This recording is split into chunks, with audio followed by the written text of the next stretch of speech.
तर मोठ्या भाऊनी आणि माझ्याही कारकिर्दीमध्ये आज आमच्या सहकारी माळी समाजाच्या अनेक सहकाऱ्यांना नेत्यांना जेवढी पद आणि मान सन्मान जेवढा आम्ही दोघांनी दिला नाही किंवा आम्ही दोघांनी दिला तेवढा कोणी दिला हा खरा सवाल मला त्यांना या ठिकाणी विचारायचा आहे. खरेदी विक्री संघाचं चेअरमन पद, कर्मयोगी सहकारी साखर कारखान्याचं चेअरमन पद, मी सहकार मंत्री असताना कर्मयोगी साखर कारखान्याचं 10 वर्ष व्हाईस चेअरमन पद, सगळे अधिकार. नीरा भीमा सहकारी साखर कारखाना 10 वर्ष व्हाईस चेअरमनचं पद. याच निमगाव मध्ये 4 वेळा सभापती पद. महिला आरक्षण झालं तरी जिल्हा परिषदचं पद आपल्याला, पंचायत समितीची पद आपल्याला, सभापतीची पद आपल्याला. मग आता हर्षवर्धन पाटलांनी मोठ्या भाऊने आता करायचं काय ठेवलंय? होतं तेवढं मित्रांनो सगळं दिलं. आता काय राहिलंय माझ्याकडं? मी परवा माझ्या पत्नीला म्हणलं आता द्यायचं काय? आता राहतं घर तेवढं देऊ म्हणलं. ती म्हणली तुमच्या नावावर नाही, ती माझ्या नावावर आहे म्हणली. मग द्यायचं राहिलं काय? आणि एवढं सगळं देऊन सुद्धा काय आमच्या कुटुंबातल्याही माणसांना आम्ही काय द्यायचं ते दिलं. काही लोक आम्हाला सोडून गेली. आणि आज इंदापूर तालुक्यामध्ये मित्रांनो हर्षवर्धन पाटलाला एकटं पाडण्याचा प्रयत्न या सगळ्या स्वार्थी आणि लबाड लोकांच्या माध्यमातून झालेलं आहे. आता तुम्ही ठरवा की हर्षवर्धन पाटलाच्या मागे कोण आहे.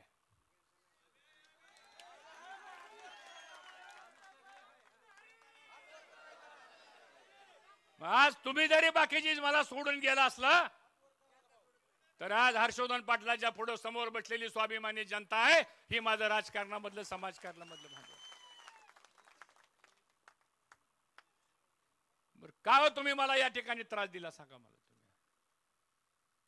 तुम्ही इथं परवा प्रवेशाचा कार्यक्रम झाला आणि काय भाषण केलं? नेते आले, आपल्या बारामतीचे नेते आले, अजितदादा पवार, नाव घ्यायला काय हरकत आहे?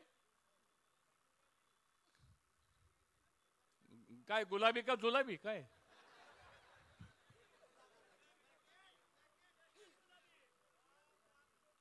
अरे मग मी जॅकेट घालायचो त्यावेळी तुम्ही माझ्या जॅकेटवर टीका करायचा. मग आता तुम्ही कसं काय जॅकेट घालायला लागला?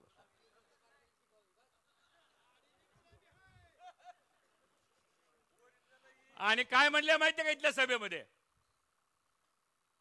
ते म्हणले आता हर्षवर्धन पाटलाकडे काय राहिले? फक्त 4च राहिलेत म्हणले हर्षवर्धन पाटील. ते म्हणले हर्षवर्धन पाटील, त्यांची पत्नी, त्यांची मुलगी, त्यांचा मुलगा झालं म्हणले आता. पण अजितदादांना मला या ठिकाणी सांगायचंय 23 तारखेला ज्यावेळेस निकाल लागेल त्यावेळेस सारा इंदापूर तालुका आमच्या मागे उभा राहिल्याशिवाय राहणार नाही.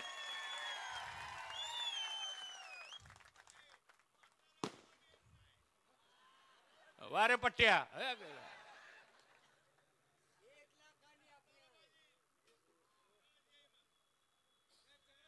आज माझ्या विरोधामध्ये जे 2 उमेदवार आहेत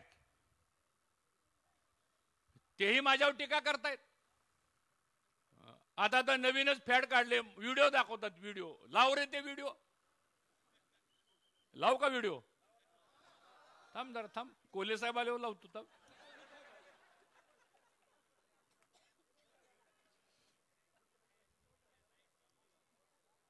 ज्या पवार साहेबांना ह्या 2 उमेदवारांना काय द्यायचं राहिलं एवढं सांगा मला तुम्ही.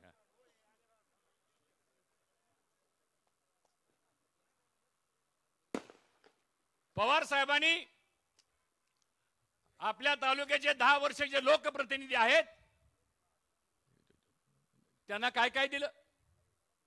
छत्रपती कारखाना दिला, जिल्हा बँक दिली, जिल्हा परिषद अध्यक्षपद दिलं, राज्यमंत्रीचा दर्जा दिला, 2 वेळा आमदारकी दिली, राज्यमंत्री पद दिलं, राज्याची 6 महत्वाची खाती दिली, कमी पडलं म्हणून सोलापूर जिल्ह्याचं पालकमंत्री पद दिलं आणि पालकमंत्री पद सोलापूर जिल्ह्याला मिळालं. इंदापूर तालुक्याची होती नव्हती सगळी तेवढी बदनामी झाली. सांगतो मी, बोलत नाही. सभा संपली की सोलापूर जिल्ह्यामध्ये कुठल्याही गावात फोन करा, आणि विचारा तुमच्या जिल्ह्यातला जो अमुक अमुक पालकमंत्री होता तो कसा होता, एवढा प्रश्न विचारा सांगतो तुम्हाला। आता इथं आमचे कोल्हापूरचे सुरेश पाटील आले, तिथं टेक्सटाईल पार्कचे चेअरमन आहेत इचलकरंजीचे, आताच मला भेटून गेले। त्या कोल्हापूरचा मी 10 वर्ष पालकमंत्री होतो आणि कोल्हापूरच्या माणसाला कुठल्याही 1230 गावातल्या एखाद्या सरपंचाला फोन करा की तुमचे पालकमंत्री हर्षवर्धन पाटील होते ते कसे होते सांगतो तुम्हाला। अरे तुम्ही तालुक्याचं नाव घालवलं, तुम्ही तालुक्याची बदनामी केली। जो इंदापूर तालुका तळहाताच्या फोडासारखा आम्ही आयुष्यभर जपला, त्या तालुक्याचं वजवाटोळ केलं तुम्ही। आज तुमच्या गावाचा शनिवारचा आठवडा बाजार आहे, बरोबर आहे, निमगावचा। दर सोमवारी पुण्याला एक आठवडा बाजार भरतो, माहिती आहे कोणाचा? मलिदा गँगचा। खरे 2 वाजेपर्यंत जिल्हा परिषद मध्ये आठवडा बाजार चालतो आणि 4 वाजल्यापासून पीडीसीसी बँकेच्या गेस्ट हाऊस मध्ये सारे ठेकेदार त्या ठिकाणी जमलेले असतात आणि रात्री 10 वाजेपर्यंत हिशोब चाललेला असतो। मी नाही, त्या बँकेच्या अधिकाऱ्यांनी आम्हाला सांगितलं। सांगतो ही तालुक्याची संस्कृती आहे। माणूस भेटायला गेला तुम्ही त्याला शिव्या देता, एखाद्याने विरोधात काम केलं तर तुम्ही त्याला नाही तसलं बोलता, एखादा काम घेऊन गेला तर ह्यातलं मला कळत नाही म्हणून सांगता, एखाद्या अधिकाऱ्याला फोन करा म्हणला तर ते अधिकारी माझं ऐकत नाही म्हणून सांगता। मग ही खुर्ची घेतली कशाला तुम्ही? ही खुर्ची कुणा करताय? ही खुर्ची इंदापूर तालुक्यातल्या सामान्य जनतेचा मित्रांनो अधिकार आहे आणि अशा प्रकारची प्रवृत्ती आता ह्या तालुक्यामध्ये आपल्याला चालवून द्यायची नाही। ज्यांनी पवार साहेबाची गद्दारी केलेली आहे, ज्यांनी पवार साहेबाला सोडून दिलेला आहे, ज्यांनी पवार साहेबाचा विचार हा स्वीकारला नाही, अशा माणसाला जागा दाखवण्याची वेळ मित्रांनो उद्याच्या 20 तारखेला या ठिकाणी आलेली आहे। आज आपण सर्वजण जमलेला आहात। या भागामध्ये 22 गावांचा शेतीचा पाण्याचा प्रश्न गंभीर आहे। कोणी सांगावीत आज या सभेमध्ये?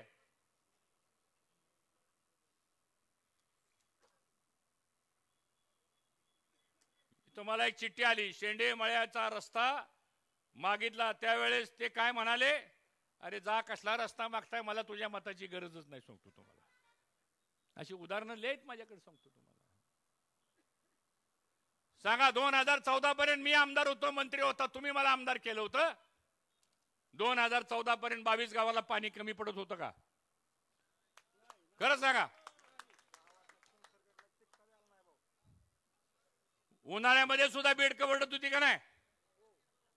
एकेकाचा 2-2 हजार टन ऊस जात होता। पण आज मात्र तुळशीबाचीच्या लग्नाला सुद्धा जर पूजा करायची म्हटलं तर आम्हाला बाहेरनं कोणातर पाहुण्याचा ऊस आणावा लागतो। ही अवस्था कोणी केली? 6,500 एकराला नमुना नंबर 7 वर याच 22 गावामध्ये मित्रांनो आपण शेतीला पाणी दिलं। मग पाणी तेच आहे, शेतकरी तेच आहे, क्षेत्र पण तेच आहे, मग तुमचं पाणी गेलं कुठं? दारोळ्या वरचा चांगला का खालचा चांगला ह्याचा विचार आपल्याला करावा लागेल। आता सांगतो, लग्नाच्या मंडपात जर आपण जेवायला बसलो आणि वाढप्या जर आपल्या विचाराचा ओळखीचा असला तर काय करतो माहितीये ना? मुठभर कळी जादाच वाढतो का नाही? 10 वर्ष दारोळ्या चुकला आपला, तुम्हाला सांगतो, वाढप्या चुकला आपला। खालचा वाढपी निवडा, तुमच्या शेतीचं भलं करण्याची जबाबदारी हर्षवर्धन पाटलांनी या ठिकाणी स्वीकारलेली। आता एक नवीन फॅंडा काढलाय, म्हणजे 5 टीएमसी पाणी। इथं बोललं पाहिजे त्या 5 टीएमसी पाण्याच्या बाबतीमध्ये।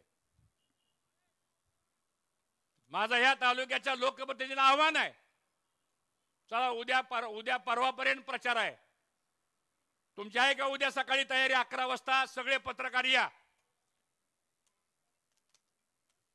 हाय तेवढे सगळे पत्रकार उद्या तालुक्यातले, तुम्ही त्यांनाही बोलवा, मी पण येतो, सांगतो तुम्हाला। खुलं आव्हान आहे माझं।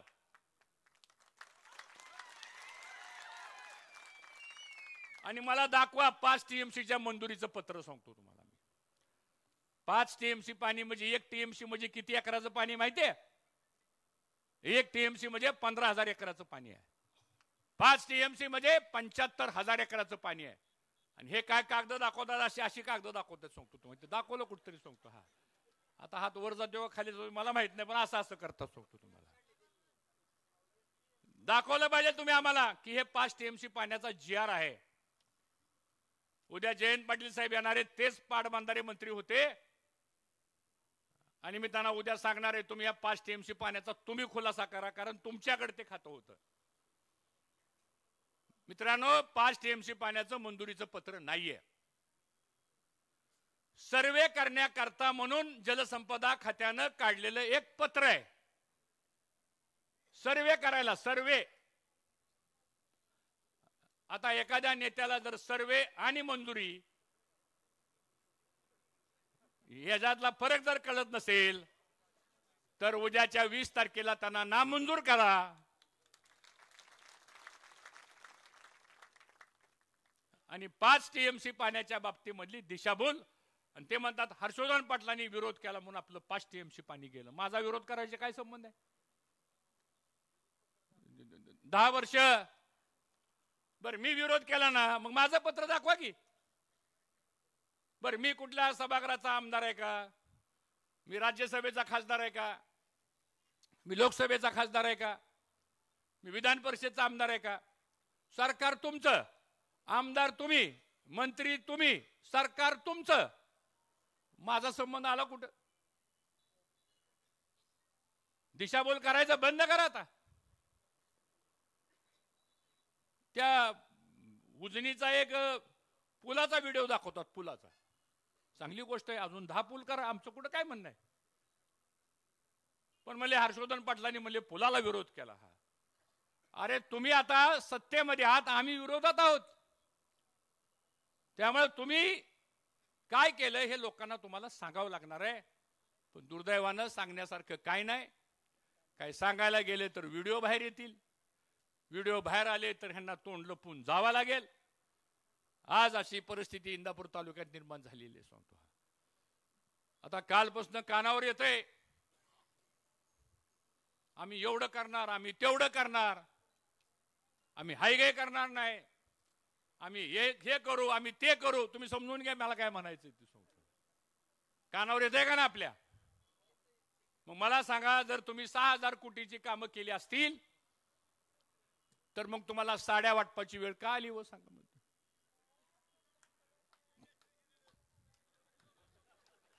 अरे तुम्हाला सगळंच माहिती माझ्यापेक्षा बरं का, मग कशाला माझा कसा कोरडा करू मग मी सांगा.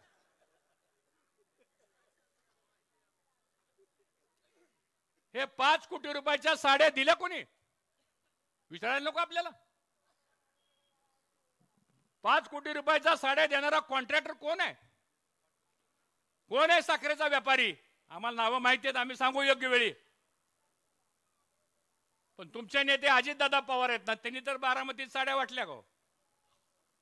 मग तुम्हाला एखाद्या ठेकेदारांनी 5 कोटीच्या साड्या का दिल्या? तुमचं गेटमेट काय ती तरी कळू द्या आम्हाला. आणि म्हणून हे सगळं मी आपल्याला का समजावून सांगतोय, आता आपल्याला हा बदल करावा लागेल सांगतो तुम्हाला. अहो मला तर एवढं टार्गेट केलंय, काय सांगायचं तुम्हाला आता सांगतो. म्हणले हर्षवर्धन पाटलांनी बरेच पक्ष बदलले सांगतो. हा मी पक्ष बदलले, जनतेच्या आग्रह खातीर बदलले. मी राजकीय निर्णय घेतले, ते लोकांच्या हिताचे निर्णय घेतले. तुम्ही रात्रीत शरद पवार साहेबाला सोडून अजित पवारकडे जाताना तुम्ही कुणाला विचारलं? त्याचं फक्त मला नाव सांगा. किंवा तुमच्या भावाला तर तुम्ही विचारलं का? पण एका रात्रीत तुम्ही गायब झाला. मग जी माणसं एका रात्रीत पवार साहेबाला सोडू शकतात, ती माणसं निमगावकरांना इंदापूर तालुक्याला कधी सोडतील हे तुम्हाला सुद्धा कळणार नाही. हा विचार आपल्याला लक्षात घ्यावा लागणार आहे मित्रांनो. महाविकास आघाडीचा आम्ही एक घोषवारा जाहीर केलेला आहे. उद्या आपलं सरकार आलं आणि येणारच आहे. कालचे सर्वे बघा, महाविकास आघाडीचं सरकार येणाऱ्या मित्रांनो काय काळजी करू नका, लोकांना राज्यामध्ये बदल हवाय. पवार साहेबांच्या 72 सभा झाल्यात, प्रचंड गर्दी जमते पवार साहेबांच्या सभेला, राहुल गांधीच्या सभेला गर्दी जमते, उद्धव ठाकरे साहेबांच्या सभेला गर्दी जमते. आज सुद्धा इथं कोण पुढारी आहे का? इथं बघा सामान्य माणसं सगळी, कोण आहे इथं?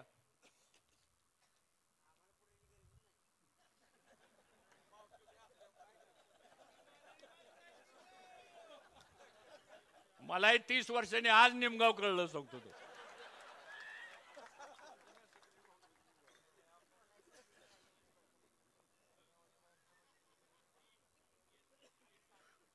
आणि म्हणून एवढा जनसमुदाय का जमलेला आहे सांगा बरं? इथं भाड्याने कुणी आणलंय का?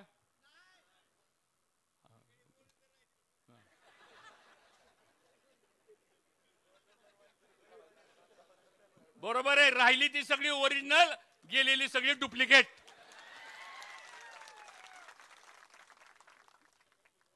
आता काय लोक मला जर भेटलीन फोटो काढला की लगेच फोन येतो, काय बघू काय तुझ्याकडं, बघतोस तुझ्याकडं, दाखवतोस तुला. अशा प्रकारचं धमकी देण्याचं मित्रांनो काम चाललेलं आहे. त्यामुळं माझी आपल्याला विनंती आहे की लाडकी बहीण योजना आता ह्या सरकारनं आणली, नोव्हेंबर पर्यंतचे पैसे दिले, आता ती योजना निवडणूक आयोगानं स्थगित केली. आपलं सरकार आल्यानंतर पहिल्या कॅबिनेटमध्ये महालक्ष्मी नावाची योजना आपण आणणार आहे आणि 3000 रुपये महिलेला दरमहा देण्याचा निर्णय आपण घेतलाय. पुरुषांनी टाळ्या वाजवल्या, पण काळजी करू नका, पैसे तुम्हाला नाही मिळणार, आमच्या भगिनीला मिळणार आहे. दुसरा निर्णय आम्ही केला, मुलींना आणि महिलांना एसटी महामंडळाच्या बसमधनं मोफत प्रवास. कुठेही जावा महिलांनी आता एसटी महामंडळाच्या बसमध्ये मोफत प्रवास द्यायचा निर्णय झाला. पण त्यात मला थोडी एक काळजी वाटते, सगळ्याच महिला रोज फिरायला लागल्या तर आपल्याला एखाद्या वेळेचं तर जेवण करावं लागेल घरी सोबत. पण काय हरकत नाही, फिरू द्या आमच्या महिला भगिनींना. त्यांनी तरी कधी महाराष्ट्र बघायचा, त्यांनी तरी कधी इतर गावांना जाऊन भेटी द्यायच्या. हा निर्णय सुद्धा मित्रांनो आपण करतोय. 18 वर्षाची मुलगी झाली तिच्या नावावर 1 लाख रुपयाचं फिक्स डिपॉझिट, ही आमच्या सरकारची योजना असणार आहे. जो शेतकरी दुष्काळामुळं, बाजार नसल्यामुळं, हमी भाव नसल्यामुळं जो शेतकरी अडचणीत आलेला आहे, तर त्याचं 3 लाख रुपयाचं थकलेलं कर्ज सरकार आपलं आल्यानंतर पहिल्या कॅबिनेटमध्ये ते कर्जमाफीचा निर्णय मित्रांनो आपण करणार आहे. आणि कदाचित हा निर्णय करण्याचा योग मला यावा अशी मी परमेश्वरालाही प्रार्थना करतो. कारण आपली नाळ शेतकऱ्याची जोडल्या गेलेली आहे, आपला संबंध ग्रामीण भागाशी आहे आणि सातत्यानं आपण लोकांच्या सेवेकरता आपण या ठिकाणी काम करतोय. युवकांच्या बेरोजगारी करता 4000 रुपयाचं स्टायपंड सुद्धा आपण या ठिकाणी देण्याचा निर्णय आपण केलेला आहे. त्याचबरोबर जात आणि आहे जनगणना हाही विषय आपण सर्वांनी यामध्ये स्वीकारलेला आहे. कोल्हे साहेब आले जरा खाली बसून घ्या, उठू नका कोणी. आणि म्हणून हे सगळे निर्णय करायचे असतील आपल्याला, तर आपल्याला आपलं सरकार हे महाराष्ट्रामध्ये आपल्याला आणावं लागणार आहे. आणि ते सरकार आणण्यासारखीची परिस्थिती आज आपल्या राज्यामध्ये मित्रांनो या ठिकाणी तयार झालेली आहे. हे आपल्याला आता विसरून या ठिकाणी चालणार नाही. आणि म्हणून उद्या सकाळी 10 वाजता जरा लक्ष द्या माझ्याकडे. कोल्हे साहेब स्टेजवरच येणार आहेत. माझ्याकडे बघा, मग ते तुमच्याकडे बघतील. इकडे बघा.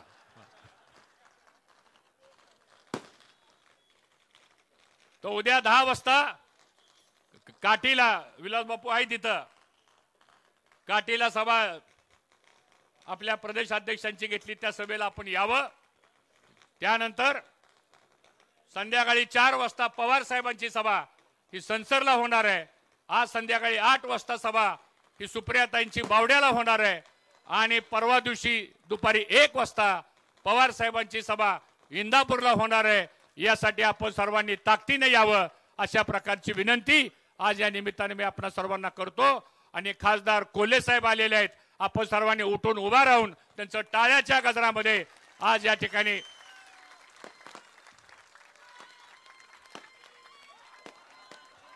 हॅलो. बारामती लोकसभा मतदारसंघाचे कार्यक्षम खासदार आज बसून घ्या खाली, जरा 2 मिनिटं बसून घ्या खाली. आपल्या सगळ्यांच्या वतीनं सन्मान सन्मान सन्मान सन्मान मी खासदार कोल्हे साहेबांचं या ठिकाणी स्वागत करतो. या ठिकाणी शिरूर लोकसभा मतदारसंघाचे कार्यक्षम खासदार सन्माननीय डॉक्टर आणि म्हणून खाली बसून घ्या जरा कोल्हे साहेब.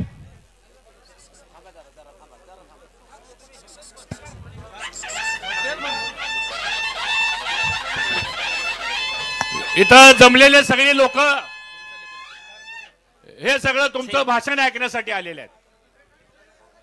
कारण ज्या डॉक्टर कोल्हे साहेबांना ज्या आपल्या विरोधामधला जो उमेदवार आहे त्यांच्या पक्षाच्या अध्यक्षांनी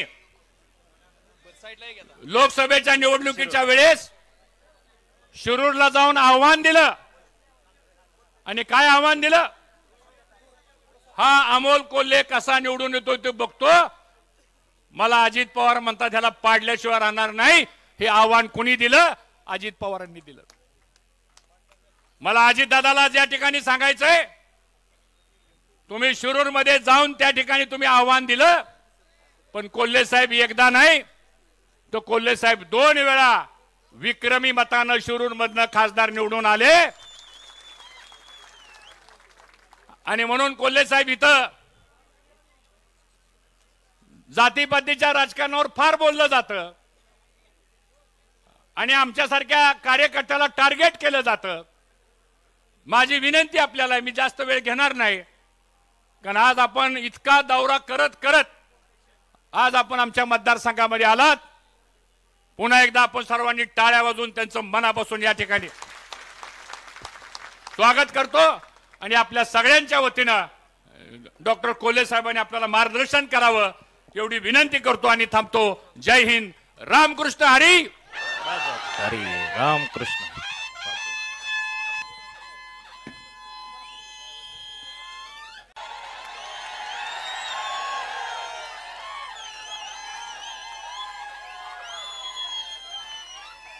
आदिशक्ती तुळजाभवानी.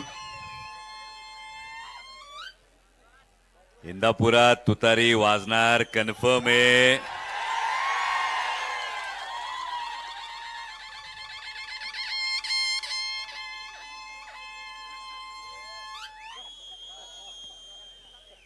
म्हणजे 23 तारखेला गुलाल तुतारीचा आहे, गुलाल हर्षवर्धन भाऊंचा आहे.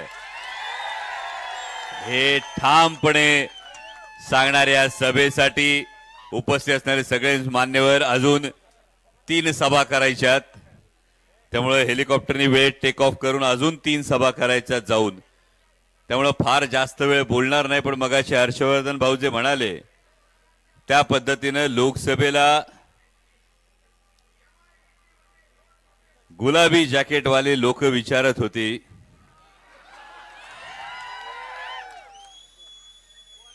कि दीवारचा जो सिनेमाचा डायलॉग जसा होता, मेरे पास गाडी है, बंगला है, तुम्हारे पास क्या है, हाय, तसं विचारलं जात होतं. आमच्याकडे केंद्रातली सत्ता आहे, आमच्याकडे पैसा आहे, आमच्याकडे मंत्रिपद आहे, तुम्हारे पास क्या है. आणि आमच्यासारख्या कार्यकर्त्यांचं उत्तर होतं, आमच्याकडे आदरणीय शरदचंद्रजी पवार साहेब आहेत. आज सकाळी खरं तर आलोय ते चिपळूण संगमेश्वर मतदारसंघातून आलोय. आणि चिपळूण संगमेश्वर मतदारसंघातून आल्यानंतर ते येत असताना महाराष्ट्राच्या काळजावरची एक जखम पाहून आलोय भावांनो. त्या संगमेश्वराच्या कसब्यातल्या सरदेसाईंच्या वाड्यामध्ये छत्रपती संभाजी महाराज पकडले गेले. छत्रपती संभाजी महाराजांनी शमशेर उचलली, तलवार उचलली, तर लखलखती पृथ्वी निर्माण करणारा हा योद्धा पकडला कशामुळे गेला, तर स्वार्थासाठी केलेल्या गद्दारी पायी पकडला गेला. गेली 14-15 वर्ष छत्रपती संभाजी महाराजांची भूमिका सातत्याने करत असताना ही जखम कायम काळजात भळभळती. आज स्वतःच्या डोळ्यांनी पाहून आलो आणि महाराष्ट्रात आज पुन्हा तेच फितुरीचं पीक येत असताना आपल्याला ठणकावून सांगावं लागल, किती बी गुलाबी रंग घेतला तरी गद्दारीचा कलंक लपणार नाही. गेल्या 2-3 दिवसात काही जणांनी भूमिका घेतली असेल. आमच्यातलेच काही जण मलिदा गँगच्या नादी लागल्याचं कानावर आलं माझ्या, पण त्याची काळजी करू नका. महाराष्ट्रात लोकसभेला तुम्ही सगळ्यांनी जो काही निकाल दिला, म्हणजे या लोकसभा मतदारसंघासाठी अख्ख्या देशाचं लक्ष लागून राहिलं होतं. प्रत्येक जण विचारायचा बारामतीमध्ये काय होणार, बारामतीमध्ये काय होणार, बारामतीमध्ये काय होणार, हे प्रत्येक जण विचारत असताना तुम्हा सगळ्या बहादरांचं कौतुक केलं पाहिजे का तुम्ही तुतारी अशी वाजवली का अख्ख्या देशात संदेश गेला की महाराष्ट्र हा 50 खोक्यात विकला जात नाही. महाराष्ट्र ईडी सीबीआय इन्कम टॅक्सच्या समोर झुकत नाही. स्वाभिमानी मराठी माणूस उगाच पेटत नाही, पण एकदा का तो स्वाभिमानाने पेटला तर कुणाच्या बापाच्याने तो आवरत नाही, हे तुम्ही दाखवून दिलं. आणि म्हणूनच 2 जुलै 2023 ला जेव्हा पक्ष फुटला, हा पक्ष फुटल्यानंतर अनेकांनी वेगवेगळ्या भूमिका घेतल्या, पण आता गुलाबी जॅकेटवाल्यांना, त्यांच्या राष्ट्रीय अध्यक्षांना, भारतीय जनता पक्षाला सांगावं लागतंय, गंमत बघा, काय वाट लागायली, गंमत बघा. जे विकासासाठी गेले होते, मांडीला मांडी लावून महायुतीचं सरकार स्थापन केलं होतं, आणि जे येऊन विकासावर गप्पा हाणत होते,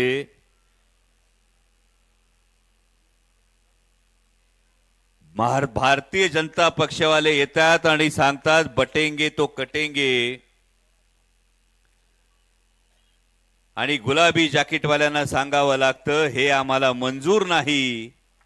आणि मान्य देवेंद्रजी फडणवीस टीव्ही वरच्या मुलाखतीत सांगतात नया है वह. अरे 35 वर्ष समाजकारणात राजकारणात काढलेल्या माणसाला देवेंद्रजींनी काल मीडिया समोर तुमच्या समोर सांगितलं ते नवीन आहेत. पण जे कोणी बटेंगे ते कटेंगे सांगतायत त्यांना मला आवर्जून सांगायचंय की अरे तुमचा निम्मा उत्तर प्रदेश पोट भरायला महाराष्ट्रात येतो आणि तुम्ही आम्हाला शिकवायला चालले होय बटेंगे तो कटेंगे. पण त्यांना आपल्याला हे निक्षून सांगावं लागेल, हा महाराष्ट्र शिवशाहू फुले आंबेडकरांच्या विचारानं चालतो, हा महाराष्ट्र सर्व धर्म समभावाच्या विचारानं चालतो. त्यामुळे बटेंगे तो कटेंगे सारखी विषारी बीज तिकडं गंगा यमुने काठच्या भुसभुशीत मातीत उगवत असतील.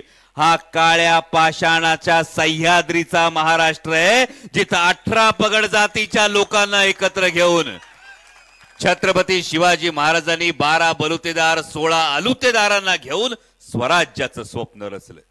आणि म्हणून सांगतो भावांनो, ही निवडणूक आपल्या अस्मितेची आहे, ही निवडणूक महाराष्ट्र धर्माची आहे.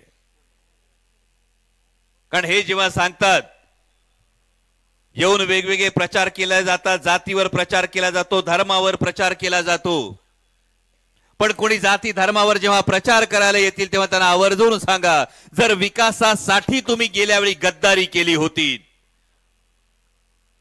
विकास म्हणजे फक्त इमारती बांधणं रस्ते तयार करणं होत नाही, विकासामध्ये माणसं उभी राहावी लागतात. आणि जर महाराष्ट्रामध्ये दिवसाला 8 शेतकरी आत्महत्या करत असतील, दिवसाला 8 शेतकरी आत्महत्या करतायत, महिन्याला 200 शेतकऱ्यांच्या दारात तिरडी ठेवली जाते, 200 शेतकऱ्यांचं सरण रचलं जातं आणि 200 शेतकऱ्यांची लेकरं अनाथ होतात. कुठल्या विकासासाठी गुलाबी जाकीट घालता तुम्ही? प्रश्न विचारावा लागेल. म्हणजे 2014 ला सोयाबीनचा भाव होता 5800 रुपये, 14 पासून पेट्रोल झालं दुप्पट, डिझेल झालं दुप्पट, डीएपी ची बॅग झाली तिप्पट. सोयाबीन गेलं 5800 वरून आता किती? 3,500-4,000 वर सोयाबीन आलं. शेतकऱ्यांनी जगायचं कसं? आमच्या कांद्याला जेव्हा भाव मिळतो तेव्हा कांद्याची निर्यात बंदी केली, पाकिस्तानातल्या कांदा उत्पादक शेतकऱ्याचं भलं केलं. आणि जे विकासासाठी भारतीय जनता पक्षाच्या मांडीला मांडी लावून बसले होते, यातल्या एकाही नेत्यांनी आपल्या कांद्यासाठी आवाज उचलला नाही. जेव्हा कापसाला भाव मिळत होता तेव्हा ऑस्ट्रेलियातून कापूस आयात केला, सोयाबीनला भाव मिळायला लागला की सोयाबीन आयात करणार, टमाट्याला भाव मिळायला लागला की नेपाळहून टोमॅटो आयात करणार.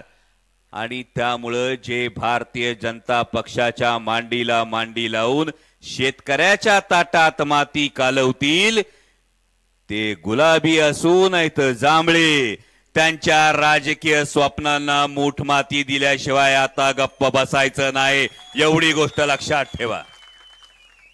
पूर्ण महाराष्ट्रभर फिरतोय, महाराष्ट्रातलं वातावरण तुम्हाला कळलं असेल.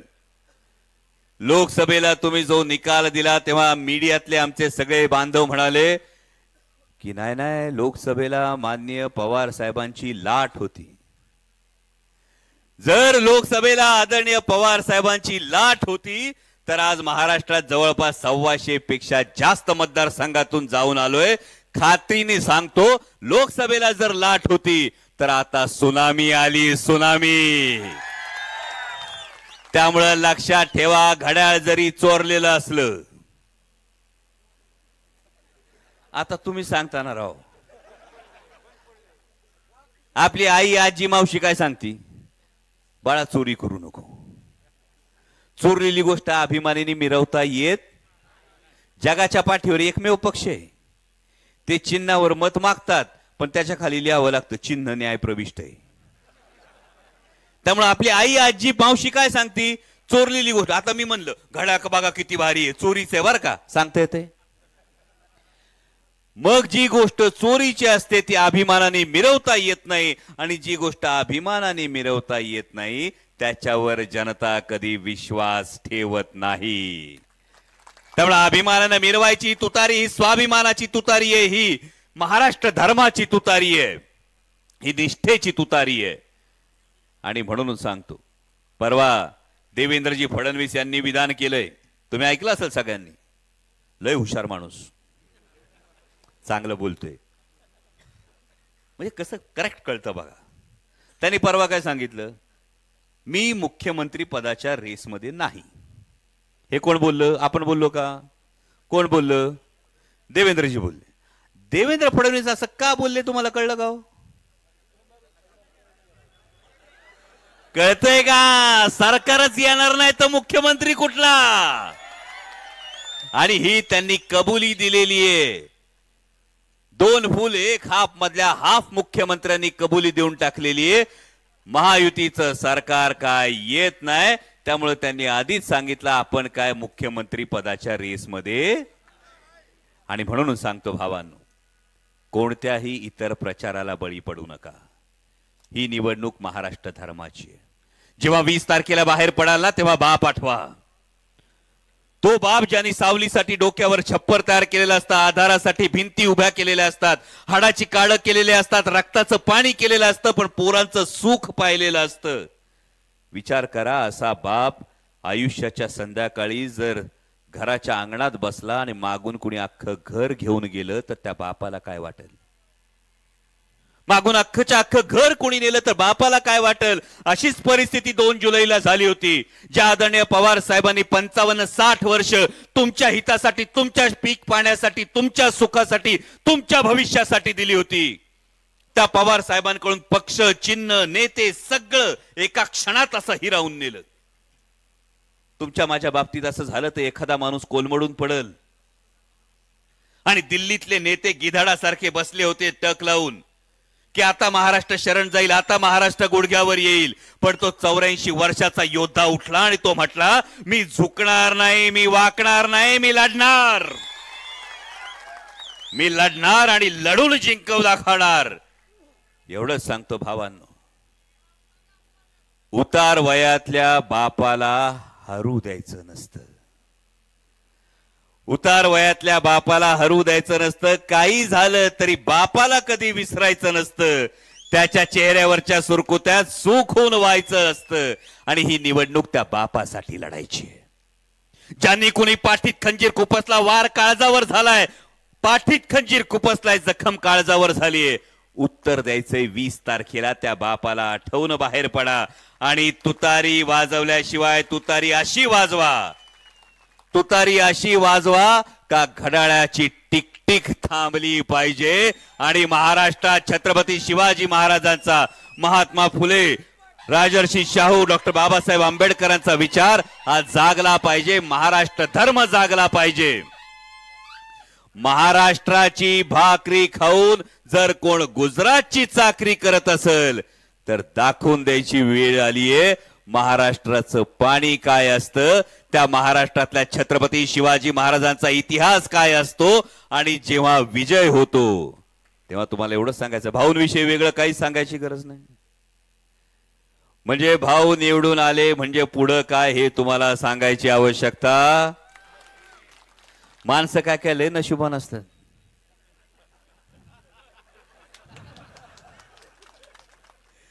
म्हणजे भाऊंच्या डोक्यावर, इंदापूरच्या डोक्यावरचा लाल दिवा तसाच राहील याची तुम्हाला सगळ्यांना मनोमन खात्री असेल. आपण जबाबदारी तेवढी आहे. त्याच्याबरोबर दणका तेवढा द्यायचा, लीड तेवढं आणायचं, आणि प्रचंड मताधिक्यानं हर्षवर्धन भाऊंना पुन्हा महाराष्ट्राच्या प्रमुख नेतृत्वापैकी एक चेहरा म्हणून, राजहंस तुमच्याकडे राजकारणातला.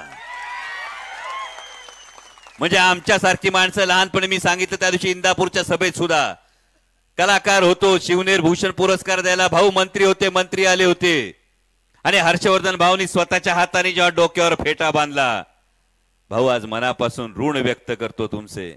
त्या दिवशी जेव्हा तुम्ही डोक्यावर तुमच्या हाताने फेटा बांधला तेव्हा आमची छाती चौडी झाली होती.